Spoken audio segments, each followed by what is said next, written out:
Explorer's Guide to Wildemount has given us some of the most unique subclass and sub-race options for players to choose from in 5th edition. Wildemount has also introduced a brand new school of magic known as Dunamancy, all of which I've reviewed, by the way, so if you haven't seen those videos, go check those out. Today we are going to break down all of the brand new magic items introduced in Explorer's Guide to Wildemount, so let's get started.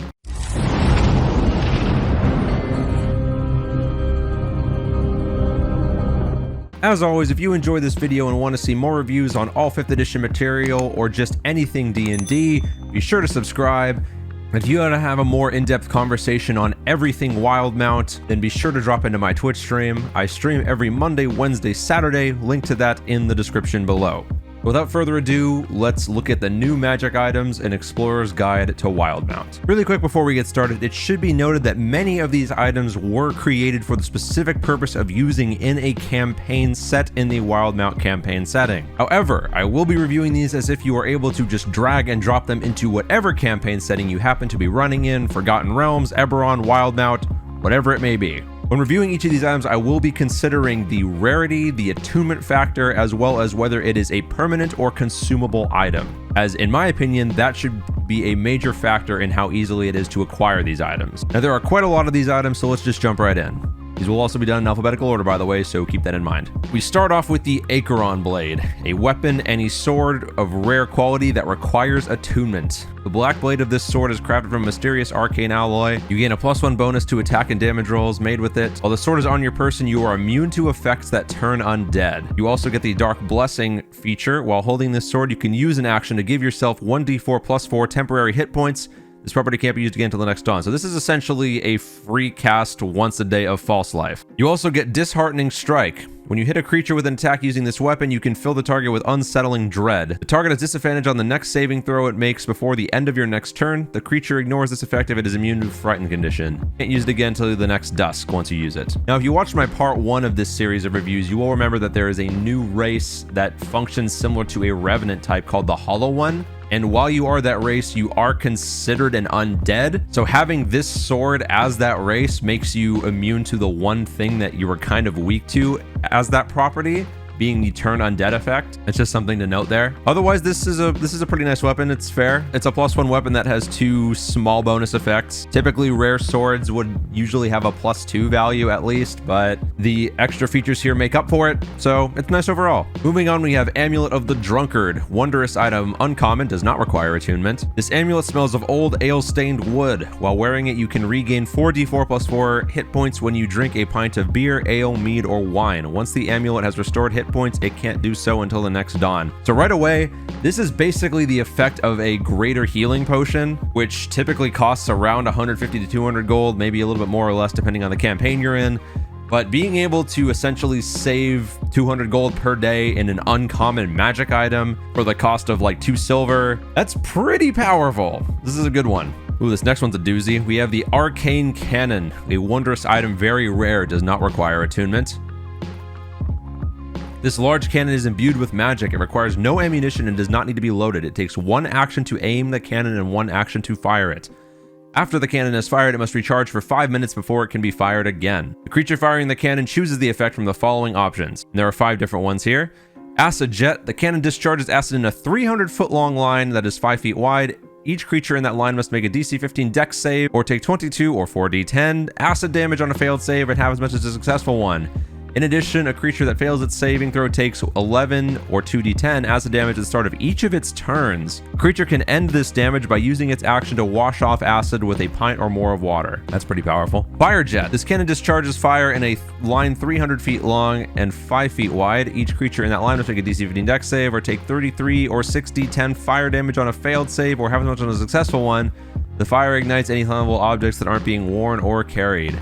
So more damage on this one, but no damage over time. Frost Shots. The cannon shoots a ball of frost to a point you can see within 1,200 feet of the cannon. The ball then expands to form a 30-foot radius sphere centered on that point. Each creature in that area must make a DC 15 Constitution saving throw. On a failed save, the creature takes 22 or 4d10 cold damage, and its speed is reduced by 10 feet for 1 minute. On a successful save, the creature takes half as much damage and its speed isn't reduced. A creature whose speed is reduced by this effect can repeat the saving throw at each of its turns at the end, ending the effect on itself on a success. So this is basically a trebuchet. Lightning shot. The cannon shoots a ball of lightning to a point you can see within 1,200 feet as well. The lightning then expands to form a 20-foot radius centered on that point. Each creature must make a dex save DC 15 or take 33 or 60-10 lightning damage on a failed save or half as much on a successful one. Creatures wearing metal armor have disadvantage on the save. That's a nice touch. And finally, we have poison spray. The cannon expels poison gas in a 60-foot cone. Each creature in that area must make a DC 15 con save. On a failed save, creature takes 22 or 40-10 poison damage and is poisoned for 1 minute. On a success, the creature isn't poisoned and takes half damage. Creature poisoned this way can repeat the saving throw to end the poison effect. This is very versatile. This sounds like if I were to implement this in one of my games, I would have it be a multi-part quest line for an artificer to try to get, because this seems like a weapon that they would primarily use. I like this. It's versatile, it's very rare, so it would be really hard to get. It doesn't require attunement, which means it's just very powerful in that respect. I really like this one. Next up, we have Battering Shield. It is a shield that is rare and requires attunement. While holding this Iron Tower shield, you gain a +1 bonus to AC on top of the normal shield bonus, which is usually +2. Additionally, the shield has 3 charges and it regains 1d3 charges at dawn. If you are holding the shield and push a creature within your reach at least 5 feet away, you can expend 1 charge to push that creature an additional 10 feet, knock it prone, or both. This seems really weak, as tower shields already gain +3 to your AC. So that's kind of irrelevant. I feel like this could have gotten at least an additional +1 to make it worth it. The knock prone feature is nice, but on a rare shield that requires attunement, it's just a little bit too weak in my opinion. And if any of you are Critical Role fans, you will remember this item being used a lot in Campaign 1. This weapon is a great axe that is very rare and requires attunement. You gain a +2 bonus to attack and damage rolls made with this magic axe. The axe deals an additional 1d6 necrotic damage to creatures that aren't constructs or undead. If you reduce a creature to 0 hit points with an attack using this axe, you gain 10 temporary hit points. So a +2 very rare weapon that deals a good amount of extra damage that also a lot of creatures don't have resistance to. And if you kill something, you gain temporary hit points. 2 additional effects on a +2 weapon, that seems to warrant the very rare status. Attunement is unfortunate, but still pretty good overall. Moving on, we have the Breathing Bubble, a wondrous item that is common. This translucent bubble-like sphere has a slightly tacky outer surface, and you gain the item's benefits only while wearing it over like a helmet. This bubble contains 1 hour of breathable air. The bubble regains all expended air at dawn. It's fun. It's a common item, so it's not worth too much gold. Pretty niche, but it's fun. Next up, we have the Brooch of Living Essence, an uncommon item requiring attunement. While wearing this nondescript brooch, spells and anything else that would detect or reveal your creature type treat you as humanoid, and those that would reveal your alignment treat it as neutral. This seems really niche, and requiring attunement for something like this doesn't seem that good. Butcher's Bib, a rare item that also requires attunement. This black leather apron is perpetually covered in blood. Even after being washed off, you gain the following benefits. Once per turn, when you roll damage for a melee attack with a weapon, you can re-roll the weapon's damage dice. If you do so, you must use the second roll. Good high risk, high reward there. And you can crit on a 19 if you deal slashing damage. That's pretty good. Seems like a fair rare item, requires attunement. Pretty nice overall. Next up, we have the Coin of Delving, a common item. This scintillating copper coin sheds dim light in a 5-foot radius. If dropped a distance greater than 5 feet, the coin issues a melodious ringing sound. When it hits the surface, any creature that can hear the chime can determine the distance. So if you want to see how far a drop is, you just grab this. Seems all right. Common item. You can pick it up for like 50 gold. Next up, we have Corpse Slayer, which can be any weapon and is rare, requiring attunement. You get +1 bonus with this. When you hit an undead using this weapon, it deals an extra d8 of the weapon's damage type, and the creature has disadvantage on saving throws against effects that turn undead. Very specific there. Until the start of your next turn. Only +1 for a rare weapon, requires attunement, and deals damage on a very specific enemy type. Flavorful, but doesn't seem too useful overall. Next up, we have the Dispelling Stone, a very rare item that does not require attunement. This smooth rainbow-colored egg-shaped stone can be thrown up to 30 feet and explodes in a 10-foot radius sphere of magical energy on impact, destroying the stone. Any active spell of 5th level or lower ends. So it is counterspell condensed into a very rare magic item that can only be used once. It's a guaranteed success on 5th level or lower, unlike counterspell.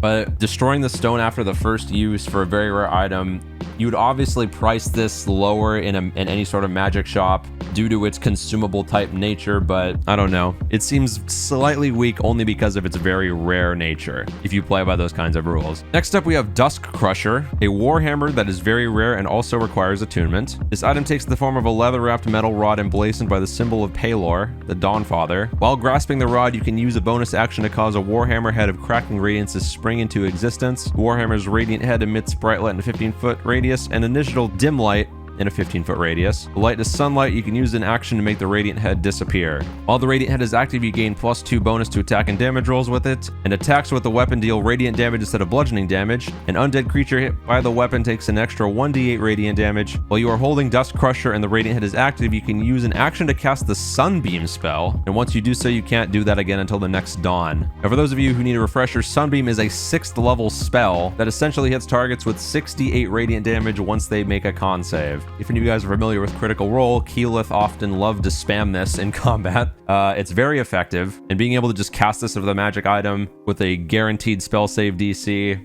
this is pretty powerful. It's already good enough as a warhammer gaining +2 with a powerful 6th level spell attached to it. This is really good. I like it. Next up, we have the Dust of Deliciousness, an uncommon item that does not require attunement. This reddish-brown dust can be sprinkled over any edible substance to greatly improve the flavor. The dust also dulls the eater's senses. Anyone eating food treated with this dust has disadvantage on wisdom ability checks and wisdom saving throws for 1 hour. I don't know exactly what you would use this for. Maybe if you're trying to like poison a high-value target, like stealthily, you would use this. I don't know. It's fun though. Next up, we have Ursat's Eye, a common item that requires attunement. This artificial eye replaces a real one that was lost or removed. While the Ursat's Eye is embedded into your eye socket, it can't be removed by anyone other than you, and you can see through the tiny orb as though it were a normal eye. The attunement part of this is what destroys it for me. I think this would be just a cool thing to have. Like, now I play with the optional lingering damage effects at my table, and one of those effects is you could possibly lose an eye, so using this item to just sock it into your eye if you don't have access to super high healing spells is really flavorful. I don't like how it requires attunement though. Makes this just a little bit too weak for me. Next up, we have the Goggles of Object Reading, an uncommon item that also requires attunement. These leather-framed goggles feature purple crystal lenses. While wearing the goggles, you have advantage on Arcana checks made to reveal information about a creature or object you can see. In addition, you can cast the Identify spell once per day. Identify is a really good spell. These goggles don't seem to be very hard to acquire. If you're a knowledge-based character, this would be a nice item to have. Again, I don't like the attunement part, but what can you do? Next up, we have Hunter's Coat, which is leather armor that is very rare and also requires attunement. You gain a +1 bonus to your AC. The coat has 3 charges. When you hit a creature with an attack and the creature doesn't have all its hit points, you can expend 1 charge to deal an extra 1d10 necrotic damage, and it regains 1d3 expended daily charges at dawn. Only a +1 for very rare. The extra damage is nice. The important thing to know with this is it doesn't say what type of attack. So you could theoretically do this with like a ranger and just deal an additional 1d10 necrotic with your attacks. Any spellcasters could use this to deal 1d10 necrotic damage. It's very versatile. And while I do like the versatility, the only getting +1 bonus to your AC for a very rare armor is a bit lackluster. I'd like to see this at least have +2 maybe to make it good, but I do enjoy versatility in my magic items. Next up, we have Last Stand Armor, which can be any armor and is classified as very rare.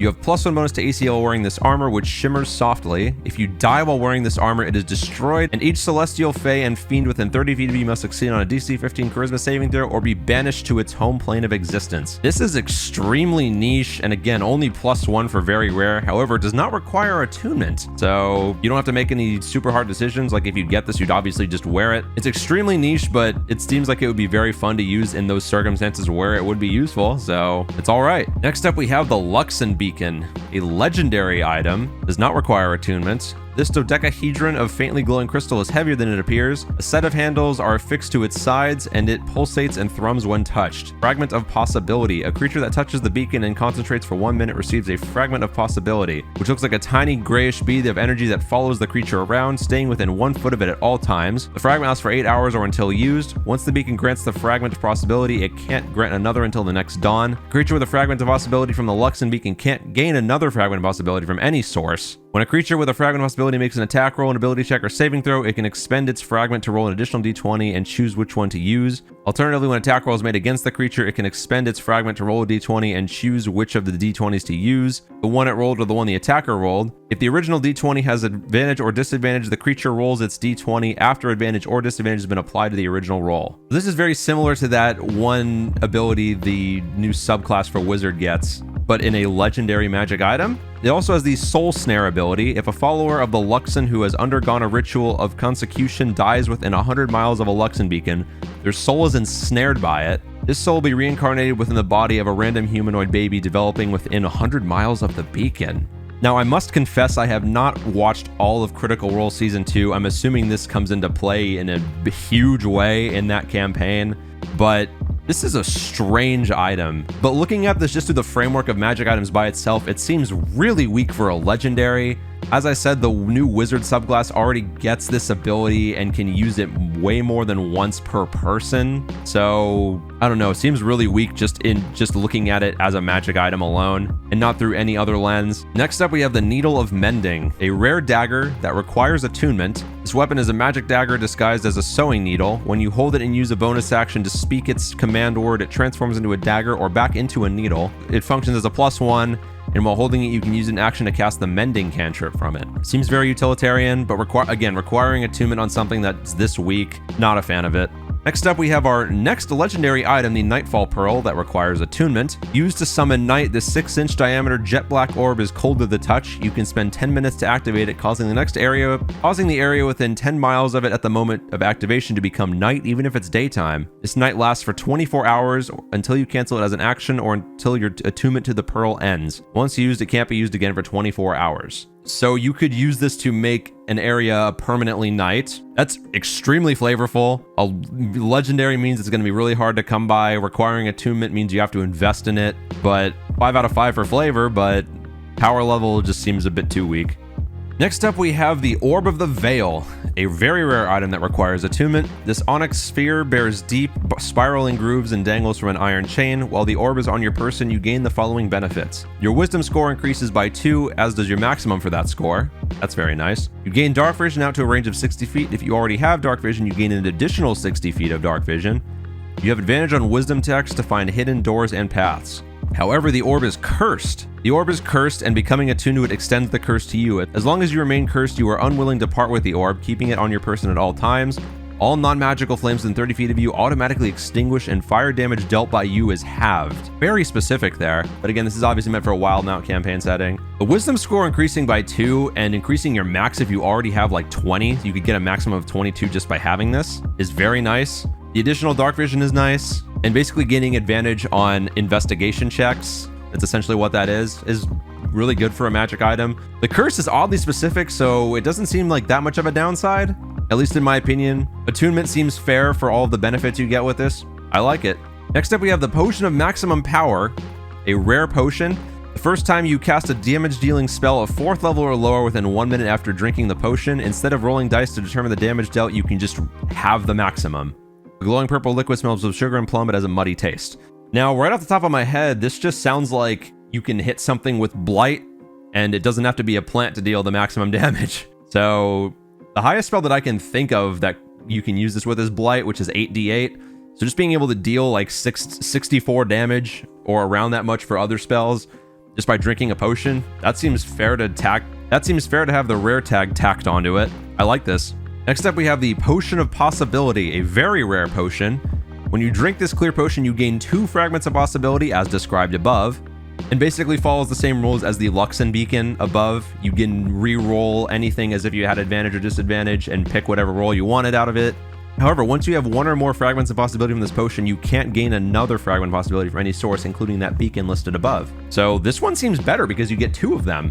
Very interesting. Prosthetic Limb, a common item that requires attunement by a creature missing some or all of a limb. The artificial limb replaces a hand, an arm, a foot, a leg, or similar appendage that is lost or removed. While the prosthetic arm is attached and attuned, it functions as an identical to the body part that is replacing. You can detach it as an action, and it can't be removed by anybody else. If you have multiple limbs, it counts as a single magic item when considering attunement. This is nice. Again, I play with the lingering injury rules, and people are constantly losing their limbs left and right due to the over half your damage in one attack rule that I run with. So just being able to apply this like however many times you would need is kind of fun and flavorful. I'm a big fan of this one. Next up, we have Reincarnation Dust, a very rare item. When this small pouch of purple dust is sprinkled on a dead humanoid or a piece of a dead humanoid, the dust is absorbed by its remains. If willing, the dead creature returns to life with a new body as if the Reincarnate spell had been cast on it. Now for a quick refresher, the Reincarnate spell functions as a 5th level spell that basically resurrects a dead creature into a new body that you would roll on a table for to determine the race of it.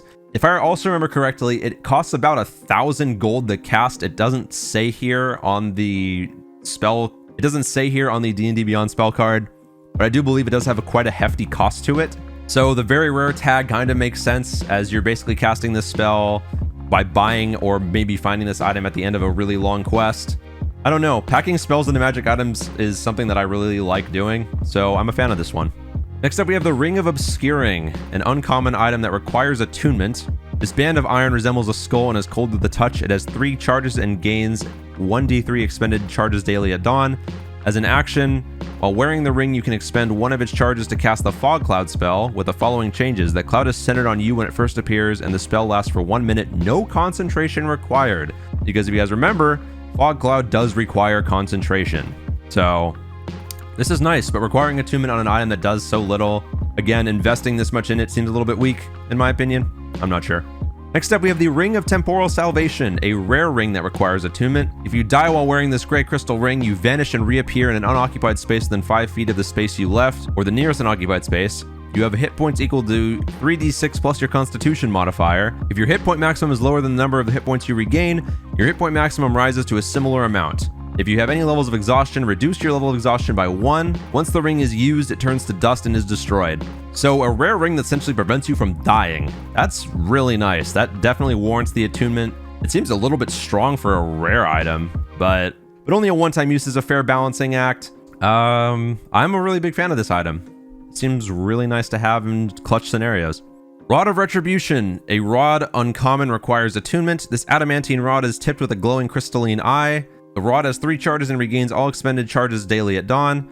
When a creature you can see within 60 feet of you damages you while holding this rod, you can use your reaction to expend one of the rod's charges to force the creature to make a DC 13 Dex save. The creature takes 2d10 lightning damage on a failed save or half as much on a successful one. This is pretty powerful.